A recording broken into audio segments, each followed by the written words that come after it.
When it comes to aliens, there's some things I just can't tell you on air. Truth is that when I came into office, I asked, right? I was like, all right, is there the lab somewhere where we're keeping the alien specimens in spaceship? They did a little bit of research, and the answer was no. There's footage and records of objects in the skies that we don't know exactly what they are. This technology that you've learned about thus far was brought here by some alien beings from the Zeta Reticuli 1 and 2 star system. These stars are located in the constellation of Reticulum, which can only be seen from the southern hemisphere. Zeta Reticuli is a binary star system, which means it has 2 stars, and is located approximately 30 light years from Earth.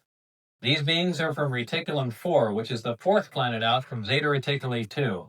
This is the way star systems were referred to in these reports. They simply designate the name of the star and the number of planets from the nearest to the furthest from the star. For instance, our Sun was designated as Sol, and the Earth was referred to as Sol 3 because we're the 3rd planet out from the Sun. A day on Reticulum 4 is 90 Earth hours long. The beings are 3 to 4 feet tall and weigh 25 to 50 pounds. They have grayish skin and large heads with almond-shaped wraparound eyes. They have very slight nose, mouth, and ear positions and are hairless. Any dates in the information regarding these beings were written in a 6-digit number which began with 1623. Since I had no idea what the 6-digit number was for the present year, I had no way of calculating when these beings arrived, or at least arrived this time. These beings said that they had been visiting Earth for a long time and presented photographic evidence which they contended was over 10,000 years old. There was an exchange of hardware and information in Central Nevada until 1979, at which time there was a conflict which brought the program to an abrupt halt. The beings left, but were to return at a 1623 date, and I don't know what that date is.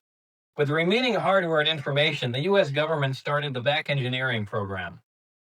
In May of 1987, some scientists took an antimatter reactor to an underground blast facility on the Nevada test site to perform an experiment. Unfortunately for them, their experiment required them to cut the reactor open, which resulted in their deaths. This explosion was explained to others at the test site as a previously unannounced low-yield underground nuke test.